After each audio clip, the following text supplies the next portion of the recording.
कैसे हो दोस्तों। सो एक्चुअली ये मेरी सेकंड वीडियो है। I was reading one book. Osho की बुक है ये। पीवत राम रस लगी खुमारी। तो खुमारी का जैसे ही हम नाम लेते हैं ना, खुमारी वर्ड बहुत तो ऐसे फील होता है कि जैसे कि बेहोशी। बट इट्स नॉट बेहोशी। खुमारी का मतलब होता है वो बीच का पल जब अपना होश में होते हो, ना ही बेहोश होते हो। खुमारी तब होती है जब जब आप ध्यान में उतरते हो और आप एफर्ट नहीं डाल रहे हो, आप ध्यान में उतर पा रहे हो। तब 1 घंटे आपने ऐसे समझ लो कि 1 घंटे आप अपने आप में रहें, ध्यान में रहें, और अपनी आँख खोला तो आपकी you are conscious of everything but still ऐसा लगेगा जैसे आप नशे में हो। आप बेहोश नहीं हो, आप होश में नहीं हो, आप बस खुमारी में हो। वो बीच का स्टेट है वो।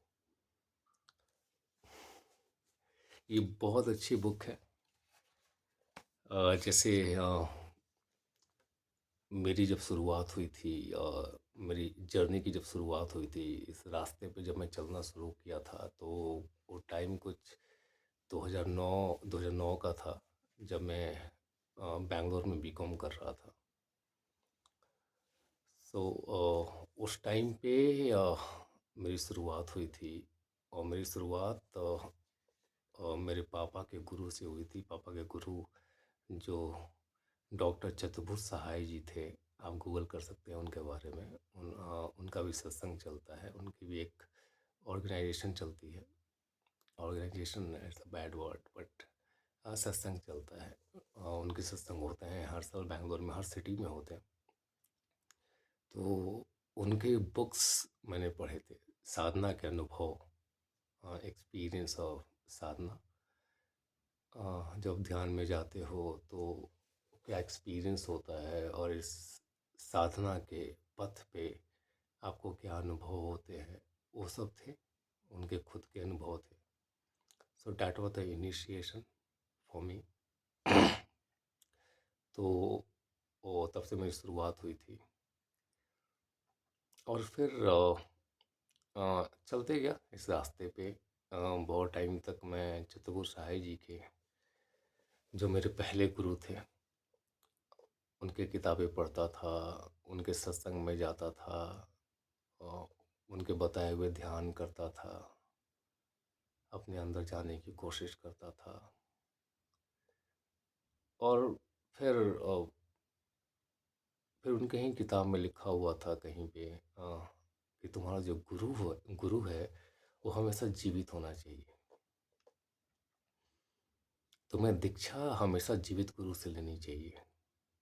तो फिर मुझे लगा कि जब ये गुरु का आदेश है कि तुम्हारा गुरु हमेशा जीवित होना चाहिए, तो फिर मैंने अपने गुरु की तलाश कर दी। तो ऐसे म, बहुत से गुरुओं के साथ रहा, बहुत सीखा, उनका उनके साथ रहा, इस रास्ते पे बस चलता रहा चलता रहा। और फिर एक टाइम ऐसा आया जब मुझे ओशो मिले। सो जैसे ही ओशो मिले ना, तो ऐसा लगा कि मेरी तलाश खत्म हो गई। This know search now, I stopped. और ओशो एक नशे की तरह, अगेन खुमारी खुमारी चढ़ गई मुझे ओशो की।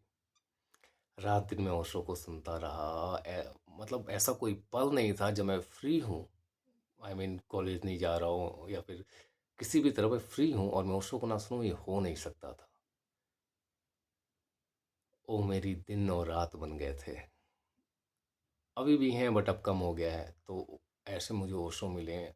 आज भी ओशो के बुक्स पढ़ता हूँ, जो जो अच्छी अच्छी बुक्स मुझे पता चलते हैं, सो आई रीड देम। उनको फ़ील करता हूँ अपने अंदर। ओशो कभी ओशो देह में नहीं थे जब मुझे ओशो मिले थे, बट मुझे कभी ऐसा फ़ील नहीं हुआ कि वो देह में नहीं है। उनके वीडियो से, उनके ऑडियो ऐसा ही लगता था कि वो मेरे पास ही हैं, मैं उन्हीं को सुन रहा हूँ। सो ओशो को सुनते-सुनते अपने अंदर जाने लगा, जो मैं कभी नहीं जा पाता था। ओशो का जो अ, पता नहीं ओशो को लोग कितना समझ पाते हैं, बट ओशो ने एक ही चीज़ बोला था कि अगर तुमसे बैठ के ध्यान होता है, जैसे उनके बहुत सारे ध्यान है, राइट, जैसे डायनेमिक है, सक्रिय ध्यान है, बहुत सारे ध्यान हैं, बट एक चीज़ उन्होंने बोला था कि अगर तुमने अपनी पूरी ज़िंदगी को ध्यान बना दिया तो तुमको बैठ के ध्यान करने की ज़रूरत नहीं है। सारा दिन अगर तुम ऊपर वाले की खुमारी में रहते हो तो तुम फिर 1 घंटा बैठ कैसे सकते हो? 1 घंटा तो वही बैठ सकता है जब 23 आवर्स कुछ और कर रहा है और 1 घंटा ऊपर वाले का नाम ले रहा है, वो ध्यान हुआ। आई मीन वो साधना हुआ, मेडिटेशन हुआ, right, but I never did this. तो ओशो का एक चीज़ था कि कुछ भी करो, कॉन्शियस होके करो। You should not be having any thoughts for something which you are doing. Do it like ऐसे है कि जैसे कि आप कुछ कर रहे हो, बट उससे रिलेटेड थॉट नहीं है आपके अंदर, आप जज नहीं कर रहे हो, बस यू आर डूइंग इट। तो मैं हर पल ध्यान में रहने लगा शो को सुनने के बाद। Osho is like a magic. I think Osho को उस समय भी बहुत लोगों ने समझा, बहुत लोगों ने ओशो को सुना, और ओशो एक ऐसे इकलौते व्यक्ति हैं, इकलौते मास्टर हैं जिनके ऑडियोज आज भी इतने ही सुने जा रहे हैं जितने कि पहले सुने जाते होंगे। आज के जो यंग जनरेशन है वो ओशो की तरफ बहुत आकर्षित हो रही है, बिकॉज ओशो लाइफ की बातें करते हैं, ओशो तुम्हारी और मेरी बातें करते हैं।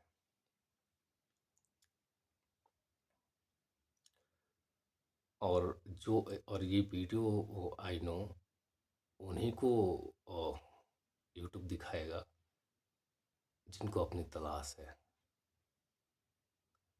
जो ध्यान में है,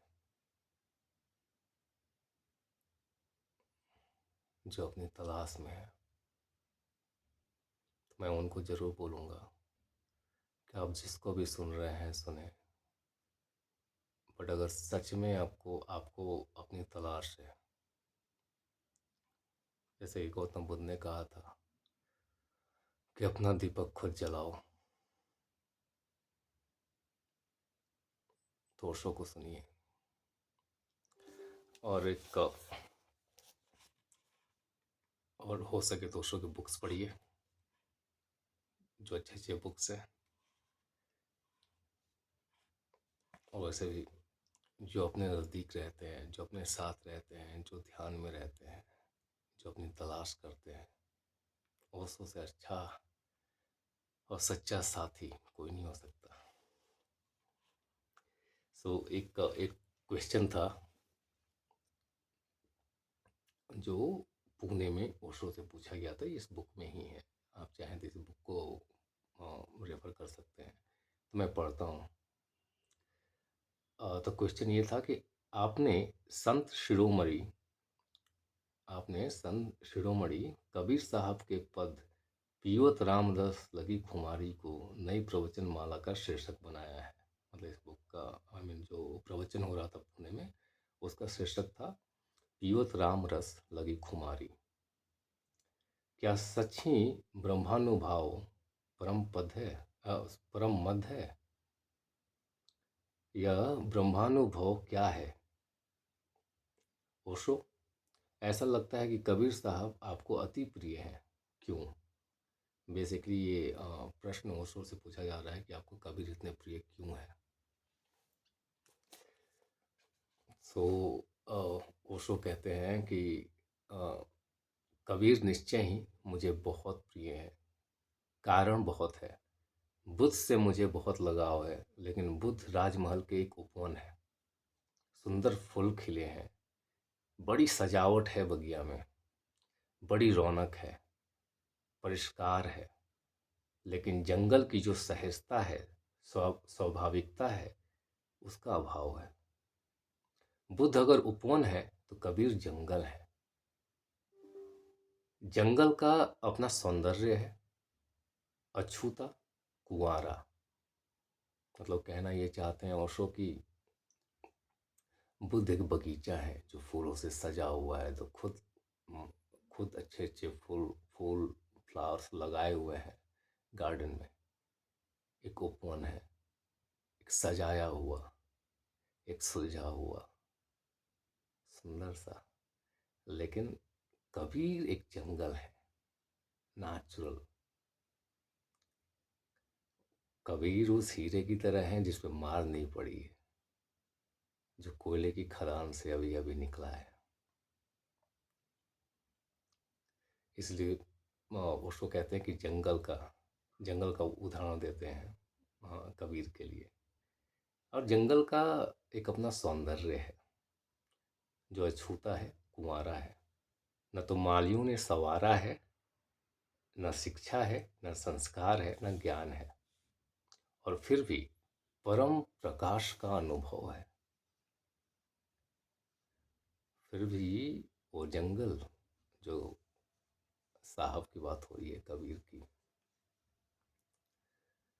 उनके पास परमात्मा का प्रकाश है। ये वैसे तो बुद्ध भी जानते थे, लेकिन कबीर कबीर कबीर भी, अब बात तो कबीर की हो रही है यहाँ पे, तो कबीर की ही बात होगी।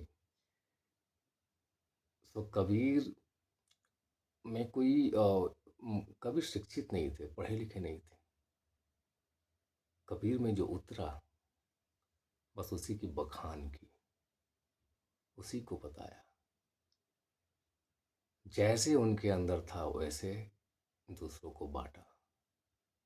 उन्होंने ये परवाह नहीं की कि तुमको समझ में आएगा कि नहीं आएगा। उन्होंने बस दे दिया, और वो आपके ऊपर है कि आपको समझ में आए चाहे ना आए। पर उनके अंदर जो उतरा है वो बांटना शुरू कर दिए थे। जैसे कि सूरज कभी ये परवाह नहीं करता कि तुम मेरी धूप लो, उसकी धूप लोगे या नहीं लोगे। वो तो बस निकलता है, तुमको धूप चाहिए तो घर के बाहर आ जाओ और धूप ले लो। ऐसे ही कबीर थे।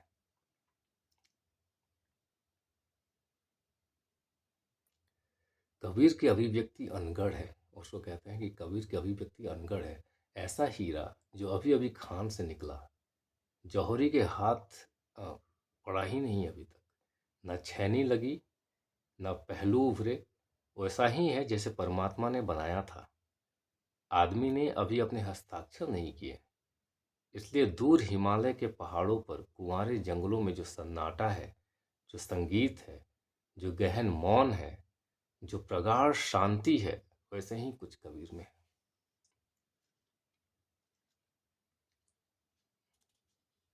कबीर, आप सब भी इस रास्ते पे हैं तो कबीर को जानते ही होंगे।